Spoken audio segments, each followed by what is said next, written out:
Good morning, welcome to V3 news. లక్ష్యం సమాజ హితం. నేను ఎమిలియా. బులెటిన్ల ముందుగా హెడ్లైన్స్ చూద్దాం. సోమ మంగళవారాల్లో తెలంగాణ అసెంబ్లీ ప్రత్యేక సమావేశాలు. జీహెచ్ఎంసీ చట్టాల్లో కొన్ని సవరణలకు అవకాశం.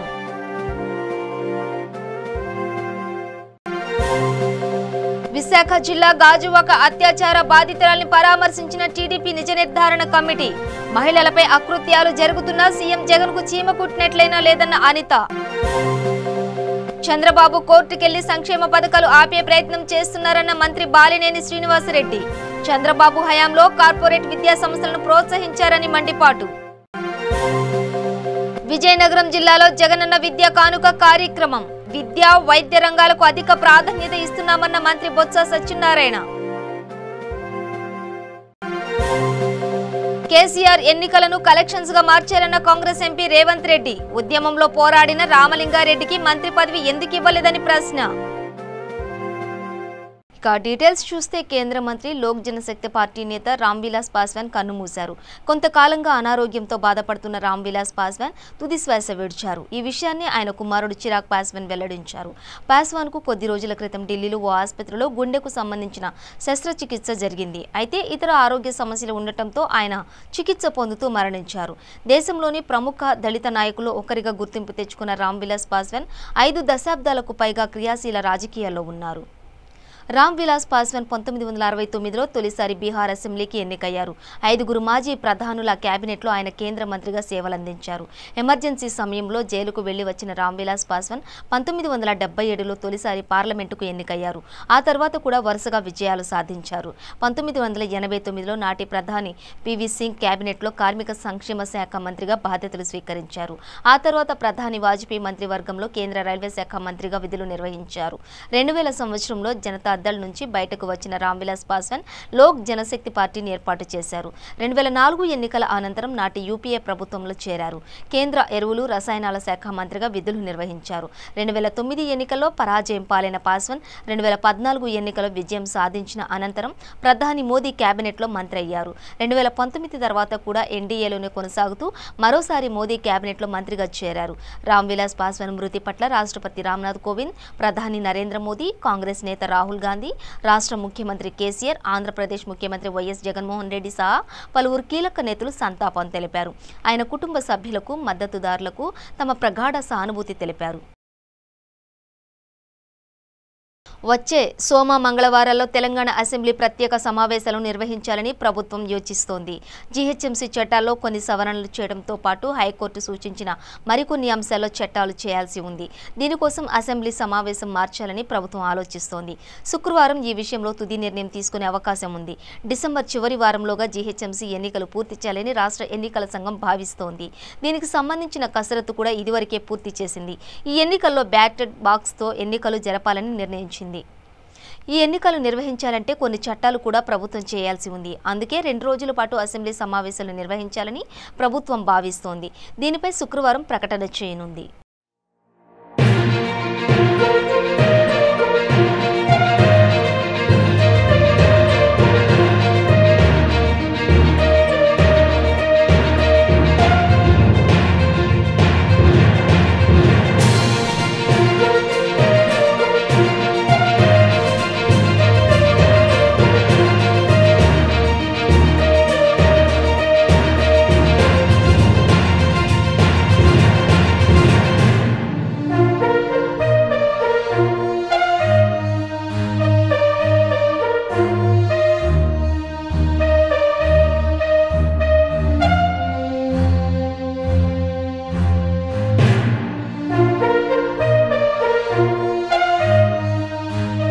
విశాఖ జిల్లా గాజువాక అత్యాచార యత్న ఘటనపై టీడీపీ నిజ నిర్ధారణ కమిటీని ఏర్పాటు చేసింది.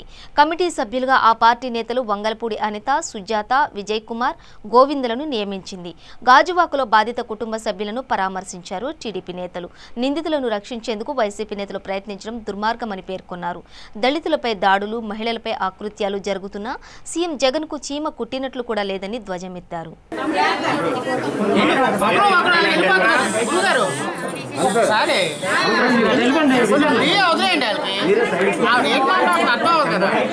ఈరోజు గాజువాకలో ఉన్నటువంటి వ్యాంబే కాలనీలో మరి 10వ తరగతి చదువుతున్నటువంటి మీనాక్షి అనే అమ్మాయిని ఇక్కడ పక్కన ఉన్నటువంటి ప్రేయర్ హాల్ పాస్టర్ దానికి మాయ మాటలు చెప్పి మరి అక్కడ ఆ ప్రేయర్ హాల్కి పిలిచి తన పైన అఘాయిత్యం చేయడం జరిగిందండి.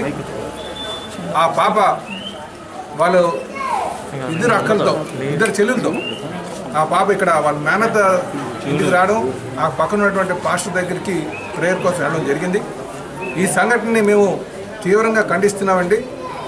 ఎవరైతే ఆ పాస్టర్ ఉన్నారో ఆయన్ని నానిబాబు అన్న ఆయన్ని తక్షణమే అరెస్ట్ చేసి నాన్ బెయిలబుల్ సెక్షన్స్ వేసి దిశా చట్టాన్ని ఏదైతే మనం అసెంబ్లీలో పాస్ చేసుకున్నామో దాని ప్రకారంగా ఆయన కఠినంగా శిక్షించాలని చెప్పి మేము గాజువాక తెలుగుదేశం పార్టీ జిల్లా తెలుగుదేశం పార్టీ అర్బన్ అధ్యక్షులుగా మేము డిమాండ్ చేస్తున్నామండి.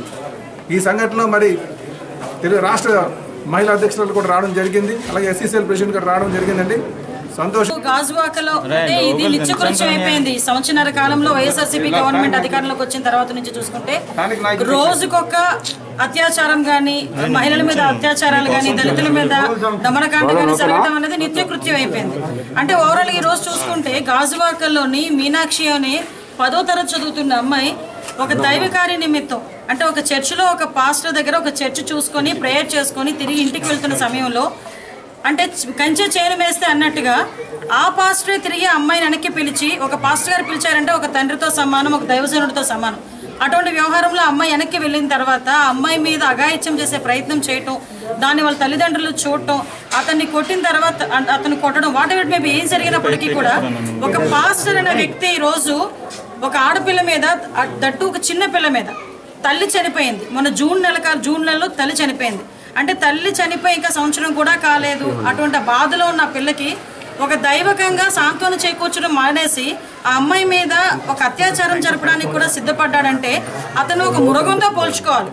ఈరోజు నేను ఏమన్నానంటే బైబిల్ పట్టుకొని నలుగురికి బోధ చేసే పాస్టర్లే ఈ రకంగా ఉంటే మిగతా వాళ్ళ పరిస్థితి ఏంటి అని నేను అడుగుతున్నా. ఈరోజు ఆ పాస్టర్ ఇలా చేయడానికి గల కారణాలు కానీ, రోజుకొక కార్యక్రమం జరుగుతున్న కారణాలు ఏంటంటే కేవలం ఈ గవర్నమెంట్లో భయం లేదు. ఒక ఆడదాని మీద చెయ్యేసినా, ఆడదాని మీద తప్పుడు చూపు చూసినా కూడా ఈ గవర్నమెంట్ మమ్మల్ని శిక్షిస్తాదనే భయం ఉన్న రోజున ఇలాంటి అత్యాచారాలన్నీ తగ్గుతాయి. ఈరోజు దిశ చట్టం పెట్టావు. పక్క తెలంగాణ రాష్ట్రంలో దిశ అనే వ్యక్తిని అమ్మాయిని అత్యాచారం చేసిన తర్వాత ఎన్కౌంటర్ జరిగిన తర్వాత దానికి పర్యవసానంగా నువ్వు అసెంబ్లీలో ఈరోజు దిశ చట్టం యాక్ట్ చేసావే. ఆ రోజు మీ ఎమ్మెల్యేలు, మహిళా ఎమ్మెల్యేల దగ్గర నుంచి మీ హోమ్ మినిస్టర్ వరకు గన్ కన్నా ముందు జగన్ వస్తుందని చెప్పి మాట్లాడారే. మరి ఈరోజు జగను లేదు, గన్ను లేదు, ఏమీ లేదు. ఇంతమంది రోజుకు ఇంతమంది. టీడీపీ అధినేత చంద్రబాబు కోర్టుకెళ్లి సంక్షేమ పథకాలు ఆపే ప్రయత్నం చేస్తున్నారని మంత్రి బాలినేని శ్రీనివాసరెడ్డి ఆరోపించారు.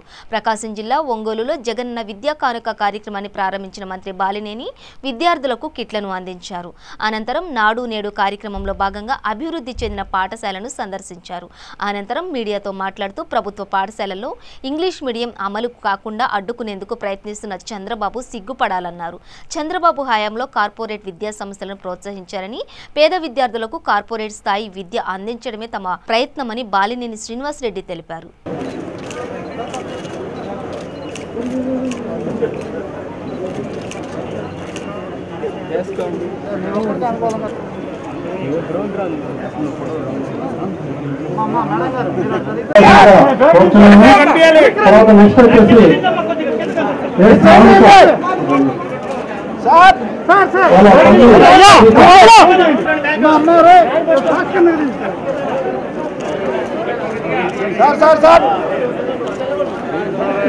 రమ్య సుభాషిణి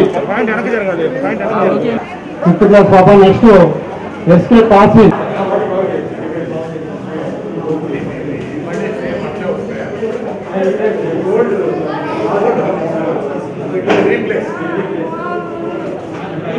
ముఖ్యమంత్రి గారు జగన్మోహన్ రెడ్డి గారు విద్యా కానుక కార్యక్రమాన్ని ఏర్పాటు చేసి ఈరోజు ఆయన ప్రారంభించడం జరిగింది. దాంట్లో భాగంగా రాష్ట్రంలో కూడా అన్ని స్కూల్స్ దగ్గర మరి అన్ని నియోజకవర్గాల్లో ఈరోజు లాంఛనంగా మొదలుపెట్టడం జరిగింది తెలియజేసుకుంటా ఉన్నా. మరి ముఖ్యంగా ముఖ్యమంత్రి గారు విద్య విషయంలో ఎంతో పట్టుదలతోటి ఎన్ని వేలు ఖర్చు పెట్టి ఈరోజు పేద విద్యార్థులకి ఈరోజు అన్ని రకాల సౌకర్యాలు ఏర్పాటు చేసి అన్ని రకాలుగా మరి స్కూల్స్ నాడు ఆ రోజు ఉన్నటువంటి స్కూల్స్ ఈరోజు ఉన్నటువంటి స్కూల్స్కి వేల కోట్లు ఖర్చు పెట్టి ఈరోజు విద్యార్థులకి ప్రైవేట్ స్కూల్స్ మించి ప్రైవేట్ స్కూల్స్ తోటి పోటీ పడాలనే ఉద్దేశంతో ఈరోజు ముఖ్యమంత్రి గారు చేస్తున్న ఈ కార్యక్రమాన్ని అందరూ కూడా అప్రిషియేట్ చేయాల్సిన అవసరం ఉంది. ఎందుకంటే ముఖ్యమంత్రి గారు పేద విద్యార్థుల్ని దృష్టిలో పెట్టుకొని ఆయన చేసినటువంటి ఈ కార్యక్రమం ఏ ముఖ్యమంత్రి చేయని విధంగా చేస్తున్నటువంటి విషయం అందరూ కూడా గుర్తుపెట్టుకోవాలని తెలియజేసుకుంటా ఉన్నాం. మరి గతంలో ముఖ్యమంత్రి చంద్రబాబు నాయుడు గారు ఎప్పుడు కూడా విద్యా సంస్థల మీద మరి ప్రైవేటుకి ప్రోత్సాహం చేశారు కానీ ప్రైవేట్ సంస్థల మీద ప్రోత్సాహం చేశారు కానీ గవర్నమెంట్ స్కూల్స్ ఏమాత్రం డెవలప్ చేసిన దాఖలాలు లేవు. మరి ఈ ముఖ్యమంత్రి అయితే రాజకీయంగా ఓట్ల కోసం చూడకుండా పేద విద్యార్థుల కోసం చూశారని చెప్పి అందరూ కూడా అభినందిస్తూ ఉన్నారు. ఎందుకంటే విద్యార్థులకి ఓట్లు ఉండవు, కానీ రాజకీయం చూడకుండా మరి జగన్మోహన్ రెడ్డి గారు విద్యార్థులందరూ కూడా చదువుకొని వస్తే పైకి వస్తే వాళ్ళ తల్లిదండ్రుల్ని పోషించుకునే అవకాశం ఉంటుంది కాబట్టి అందరిని కూడా చదివించాలని చెప్పి అన్ని రకాలుగా మరి ఫస్ట్ క్లాస్ నుంచి మరి పీజీ దాకా అన్ని తరగతులకి ఫ్రీగా ఉచితంగా చదివించేదానికి ముఖ్యమంత్రి గారు ముందుకు వచ్చారని కూడా తెలియజేసుకుంటా ఉన్నా. మరి ముఖ్యమంత్రి గారు ఇన్ని మంచి కార్యక్రమాలు చేస్తామంటే ఈ ప్రతిపక్షం వాళ్ళు మరి చంద్రబాబు నాయుడు గారు ఆయన ఇంట్లో కూర్చొని జూమ్లో ఏదేదో స్టేట్మెంట్లు ఇస్తాడు, ఏదేదో చేస్తాడు తప్ప మరి మాట్లాడితే కోర్టుకు వెళ్ళి మళ్ళీ అన్ని ఆపేదానికి ప్రయత్నం చేస్తూ ఉన్నారు. మరి ఇంగ్లీష్ మీడియం అనేది పేద విద్యార్థులకి వరం లాంటిది. అది అంటే మామూలు పేద విద్యార్థులు ప్రైవేట్ స్కూల్స్ పోయి డబ్బులు అంత ఖర్చు పెట్టి చదువుకోలేని పరిస్థితుల్లో ఉంటే మరి గవర్నమెంట్ ఇంగ్లీష్ మీడియం స్కూల్కి పెడితే దాన్ని కూడా ఆపేదానికి కోర్టులో వేసి ప్రయత్నం చేస్తున్నారంటే సిగ్గుపడాల్సిన అవసరం ఉంది. చంద్రబాబు నాయుడు కూడా తెలియజేసుకుంటా ఉన్నా. విజయనగరం జిల్లా చీపురుపల్లి జిల్లా పరిషత్ ఉన్నత పాఠశాలలో జరిగిన జగనన్న విద్యా కానుక కార్యక్రమంలో మంత్రి బొత్స సత్యనారాయణ పాల్గొన్నారు. ప్రభుత్వం విద్య వైద్య రంగాలకు అధిక ప్రాధాన్యత ఇస్తూ విద్యను ప్రోత్సహించేందుకు అనేక కార్యక్రమాలు చేపడుతోందని అన్నారు. అమ్మఒడి, జగనన్న గోరుముద్ద, విద్యా కానుక, ఆంగ్ల మాధ్యమం ద్వారా ప్రభుత్వ పాఠశాల విద్యార్థులకు కార్పొరేట్ స్థాయి విద్యను అందించేందుకు కృషి చేస్తోందని అన్నారు.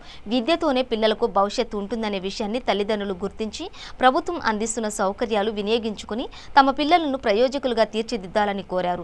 జిల్లాలో 2.9 లక్షల మంది విద్యార్థులకు విద్యా కానుక కిట్టు అందిస్తున్నట్లు చెప్పారు. ఎంపీ బెల్లాన చంద్రశేఖర్ మాట్లాడుతూ ప్రభుత్వ స్కూళ్లలో ఇంగ్లీష్ మీడియం ప్రవేశపెట్టిన తర్వాత 30% ఎన్రోల్మెంట్ పెరిగిందన్నారు. నాడు నేడు కింద ప్రభుత్వ స్కూళ్లను ఆధునీకరించి వాటిని కార్పొరేట్ స్కూళ్లుగా ధీటుగా అభివృద్ధి చేస్తున్న ఘనత ముఖ్యమంత్రి వైఎస్ జగన్మోహన్ రెడ్డికి దక్కుతుందని అన్నారు.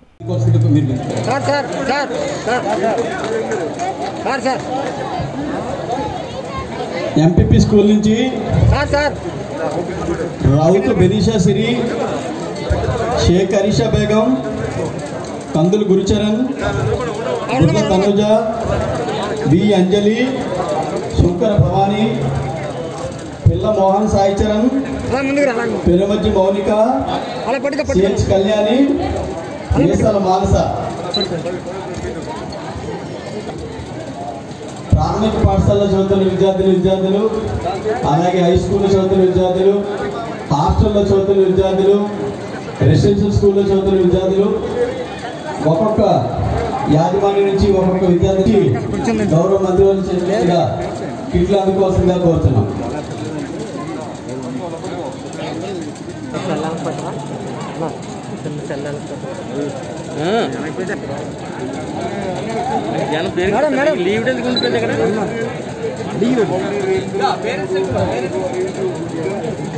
పిల్ల మోహన్ సాయి చందు, ఇంటిగ్రేటెడ్ హాస్టల్ చీపురుపల్లి.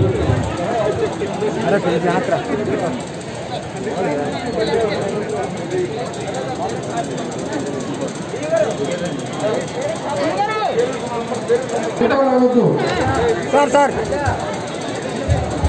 మీరు ఒకటో క్లాస్ మిగతా దయచేసి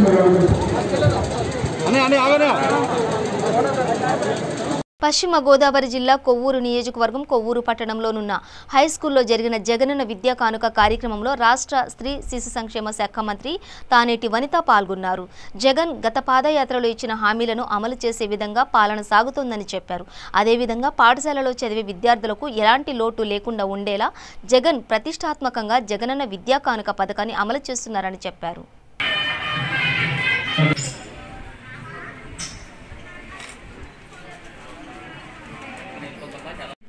ఏది ఇచ్చినా కూడా మనము తల్లిదండ్రులుగా మన పిల్లలకి ఏది ఇవ్వాలి, ఏది బెస్ట్ ఇవ్వాలని ఆలోచిస్తాం.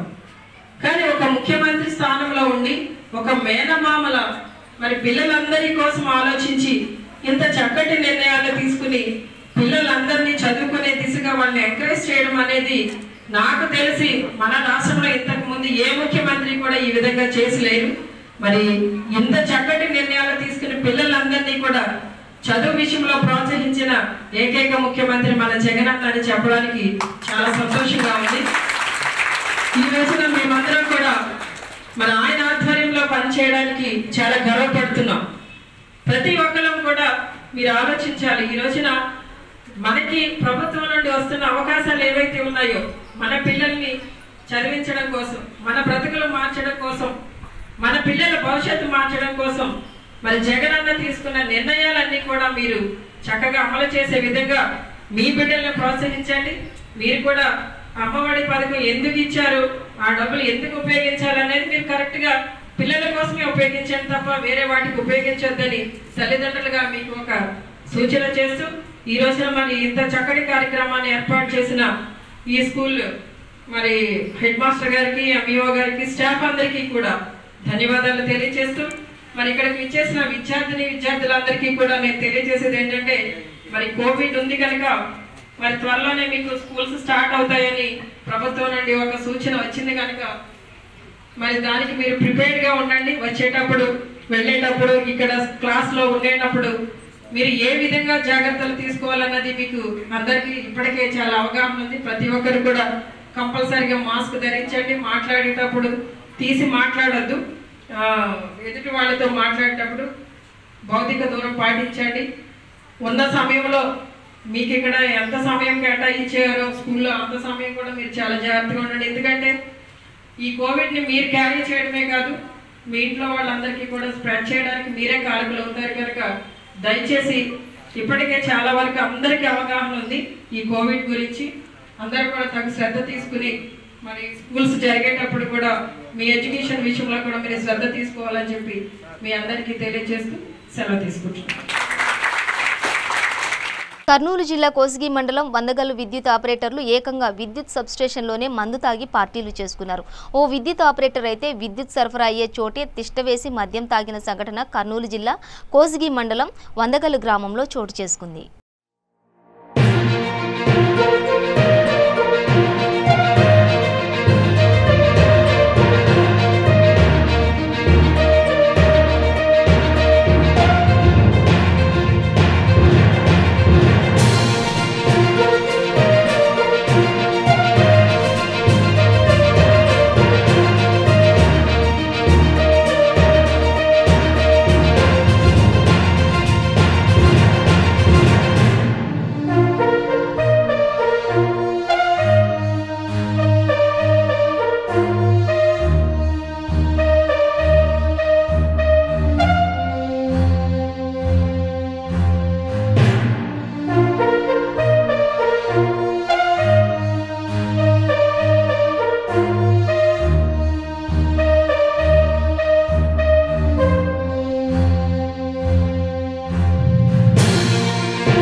ఆంధ్రప్రదేశ్ రాష్ట్రంలో అనంతపురం జిల్లాలో విషాద సంఘటన చోటు చేసుకుంది.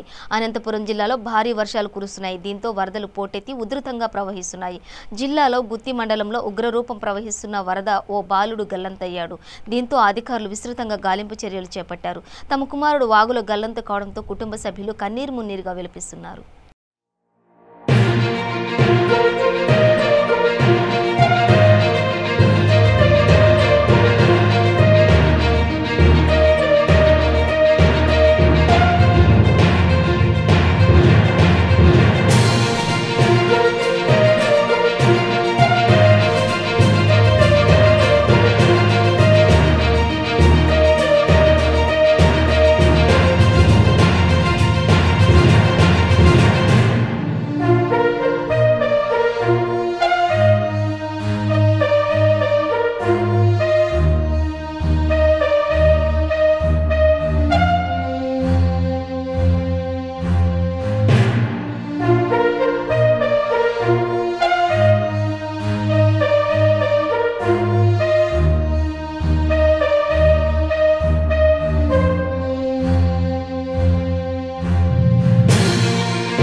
కేసీఆర్ గతంలో ఎన్నికలను కలెక్షన్స్గా మార్చారని కాంగ్రెస్ ఎంపీ రేవంత్ రెడ్డి అన్నారు. ఉద్యమంలో పోరాడిన రామలింగారెడ్డికి మంత్రి పదవి ఎందుకు ఇవ్వలేదని ప్రశ్నించారు. దుబ్బాకలో కాంగ్రెస్ అభ్యర్థి శ్రీనివాసరెడ్డితో కలిసి ఆయన ఎన్నికల ప్రచారం నిర్వహించారు. కేసీఆర్ చేతిలో మోసపోయిన ప్రతి ఒక్కరూ దుబ్బాక ఎన్నికల్లో తగిన గుణపాఠం చెప్పాలని రేవంత్ రెడ్డి పిలుపునిచ్చారు. ప్రజలు ఈ ఉప ఎన్నికల్లో కర్ర కాల్చి కేసీఆర్కు వాత పెట్టడం ఖాయమని రేవంత్ రెడ్డి ఎద్దేవా చేశారు. నేను చెప్తున్న అంశాలలో ఉన్న సహేతుకతను మీరు ఒకసారి ఆలోచన చేయండి. కాంగ్రెస్ పార్టీగా మేము చెప్తున్న అంశాలను మీరు ఆలోచన చేయండి. ఇక్కడున్న పరిస్థితులను ఒక అవగాహనతోటి ఆలోచన చేసి ఈ నియోజకవర్గం ద్వారా రాష్ట్రానికి ఏమైనా మేలు జరగాలి అని ఆలోచన చేస్తే ఈ నియోజకవర్గ ప్రజలు చైతన్యంతో ఆలోచన చేయాల్సిన అవసరం ఉన్నది. దుబ్బాక ఉప ఎన్నిక మీకు ఒక శాసనసభ్యుని ఎన్నుకోవడం కోసం కాదు. ఈ దుబ్బాక ఉప ఎన్నిక 4 కోట్ల తెలంగాణ ప్రజల యొక్క జీవన ప్రమాణాలు పెంచడానికి ఉపయోగపడే విధంగా మీరు తీర్పు ఇవ్వాలి. మీకు ఒక ఎమ్మెల్యే కావాలి అంటే పెద్ద విషయం కాదు. కేసీఆర్ దొడ్లో ఆల్రెడీ 100 ఉన్నాయి. 101 వచ్చినా రాకపోయినా ఏం ఫరక్ పడుతుంది? అవునా కాదా? కానీ ఈ 100 మందిని ప్రశ్నించే ఒక గొంతును మీరు శాసనసభకు పంపిస్తే మీ దుబ్బాక ప్రజల గొంతుక కాదు, తెలంగాణ ప్రజల యొక్క గొంతుకై వాణి నింపించినప్పుడు సమస్యలకు పరిష్కారం దొరుకుతుంది. ఇవాళ 4 కోట్ల ప్రజల యొక్క ఆలోచన విధానాన్ని ప్రతిబింబించడానికి దుబ్బాక ప్రజలకు ఒక అవకాశం వచ్చింది. 4 కోట్ల ప్రజలు మీ వైపు చూస్తున్నారు. దుబ్బాక ప్రజలు విలక్షణమైన తీర్పు ఇస్తారా లేదా, ఈ విలక్షణమైన తీర్పు వల్ల మా బతుకులు బాగుపడతాయా లేదా అని చెప్పి 4 కోట్ల మంది ఇవాళ మీ దిక్కు ఆశగా చూస్తున్నారు, అభిమానంతో చూస్తున్నారు, నమ్మకంగా చూస్తున్నారు. కాబట్టి దుబ్బాక ప్రజలు 4 కోట్ల ప్రజల యొక్క నమ్మికను వమ్ము చేయకుండా మంచిర్యాల జిల్లా రామగుండం పోలీస్ కమిషనరేట్ పరిధిలోని పెట్టుబడులు పెడితే అధిక లాభాలు వస్తాయంటూ ప్రజలను మోసం చేసి లక్షల్లో డబ్బులు కట్టించుకుని పరారైన 2 ముఠా సభ్యులను పట్టుకున్నారు టాస్క్ ఫోర్స్ పోలీసులు. వారి వద్ద నుంచి 58,000 నగదు, ఒక టాటా ఇండికా కారు, 4 సెల్ ఫోన్లు, బ్యాంక్ అకౌంట్, పాస్బుక్స్ స్వాధీనం చేసుకున్నారు. ఈ సందర్భంగా రామగుండం పోలీస్ కమిషనర్ వి సత్యనారాయణ మాట్లాడుతూ ఆర్థిక నేరాలకు పాల్పడే వారిపై క్రిమినల్ కేసులు నమోదు చేస్తామని అన్నారు.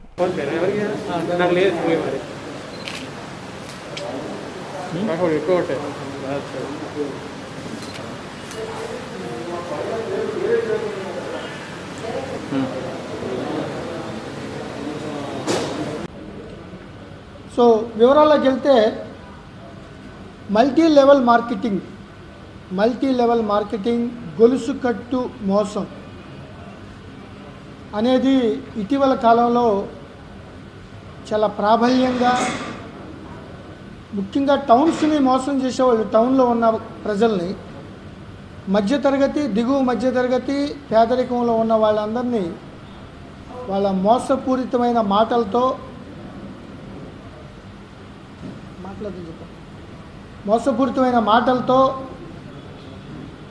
ప్రజలను మభ్యపెట్టి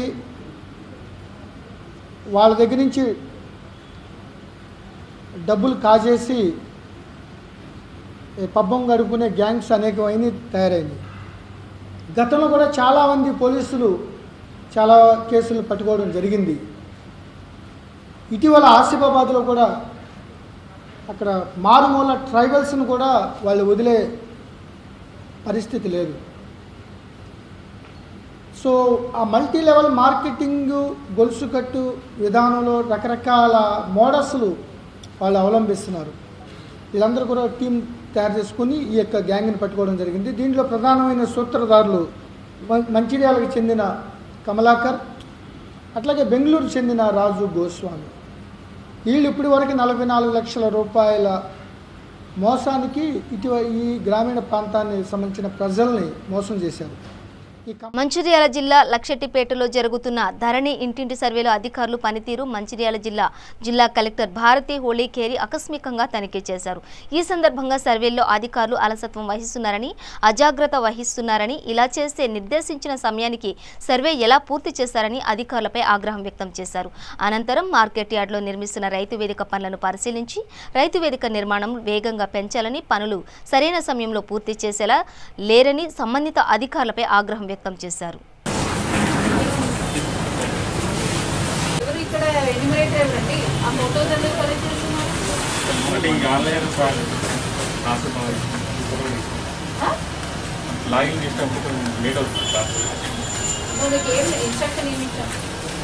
ఇవన్నీ కూడా కలెక్ట్ చేసి ఓవర్ నైట్ అన్నీ కూడా లాగిన్ ప్రాబ్లమ్ ఉంటే ఏది సర్వర్ ప్రాబ్లమ్ ఉంటే ఓవర్ నైట్ అన్నీ అప్లోడ్ చేసుకొని ఫోటో మాత్రం ఇక్కడ వచ్చి తీసుకొని మళ్ళీ ఎందుకు ఫోటో కలెక్ట్ చేయాలి? ఏదైనా క్లియర్ అసలు అక్కడ ఎక్కువ పరిస్థితులు ఓపెన్ అవ్వట్లేదని మీ దగ్గర టౌన్లో ఏమి ఇబ్బంది ఉంటుందండి? ఎందుకు ఫోటో కలెక్ట్ చేస్తున్నారు? ఏది చేశారు? మీ టార్గెట్ ఎంత డైలీ?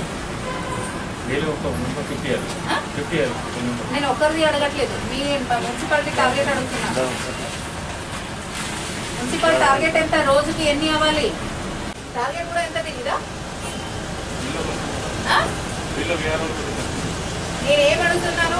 ఎవరు తక్కువ ఉన్నారా ఎక్కువ ఉన్నారా కాదు, మీ టార్గెట్ అడుగుతున్నాను. అంత మాత్రమే చెప్పండి. తక్కువ ఉన్నారు దానికి ఎక్స్క్యూజ్ చెప్పడం ఇచ్చింది చెప్పింది అలా కదా. ప్రోగ్రెస్ లేదు, ఏం లేదు. చూసుకోండి ఏముంది లాస్ట్ ఇయర్ లాస్ట్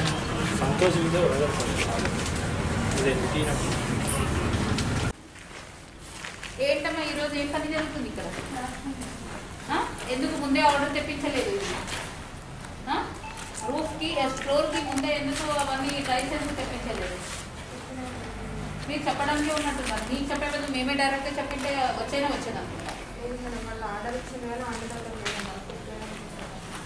ఒక ఎక్స్క్యూజ్ తప్ప ఏదైనా ఉందా ఎప్పుడైనా మీది? ఎక్స్క్యూజ్ తప్ప ఏదైనా ఒక రోజు ఈ రోజు కూర్చుందా వచ్చాను? ఆ రోజు ఏం చెప్పాను మీకు? నేను ఆగస్ట్ ఎండ్కెళ్ళా కావాలని చెప్పి వెళ్ళాను కదా. సెప్టెంబర్ అయిపోయింది, అక్టోబర్లో ఉండి ఇంకా బండ తీసుకోవడానికి ఆర్డర్ ఇచ్చాము. రేపు వస్తుంది ఏంటి? ఈ రోజు ఉండింటే పని జరిగేది కదా. ఎందుకు ప్లాస్టరింగ్ అయిపోవచ్చింది కదా. తిరుమల శ్రీవారిని దర్శించుకున్న తమిళ నటుడు హీరో హరీష్ కళ్యాణ్ శ్రీవారిని దర్శించుకుని మొక్కులు చెల్లించుకున్నారు. వీరికి ఆలయ అధికారులు స్వాగతం పలికి దర్శన ఏర్పాట్లు చేశారు. దర్శనానంతరం రంగనాయక మండపంలో అర్చకులు వేద ఆశీర్వచనం చేయగా టీటీడీ అధికారులు స్వామివారికి పట్టువస్త్రంతో సత్కరించి తీర్థ ప్రసాదాలు అందజేశారు.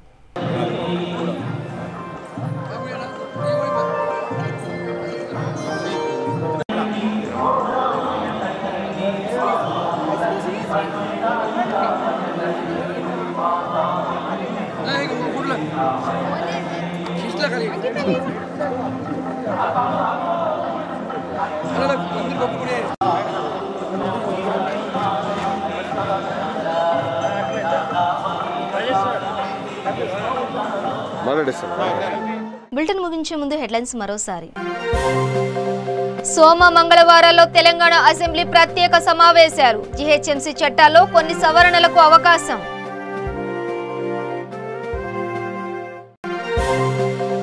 విశాఖ జిల్లా గాజువాక అత్యాచార బాధితురాల్ని పరామర్శించిన టీడీపీ నిజ నిర్ధారణ కమిటీ. మహిళలపై అకృత్యాలు జరుగుతున్నా సీఎం జగన్ కు చీమ కుట్టినట్లయినా లేదన్న అనిత. చంద్రబాబు కోర్టుకెళ్లి సంక్షేమ పథకాలు ఆపే ప్రయత్నం చేస్తున్నారన్న మంత్రి బాలినేని శ్రీనివాసరెడ్డి. చంద్రబాబు హయాంలో కార్పొరేట్ విద్యా సంస్థలను ప్రోత్సహించారని మండిపాటు. విజయనగరం జిల్లాలో జగనన్న విద్యా కానుక కార్యక్రమం. విద్యా వైద్య రంగాలకు అధిక ప్రాధాన్యత ఇస్తున్నామన్న మంత్రి బొత్స సత్యనారాయణ. కేసీఆర్ ఎన్నికలను కలెక్షన్స్ గా మార్చారన్న కాంగ్రెస్ ఎంపీ రేవంత్ రెడ్డి. ఉద్యమంలో పోరాడిన రామలింగారెడ్డికి మంత్రి పదవి ఎందుకు ఇవ్వలేదని ప్రశ్న. ఇవి బులెటిన్ విశేషాలు. మరింత సమాచారం కోసం చూస్తూనే ఉండండి V3 న్యూస్ లక్ష్యం సమాజ గీతం.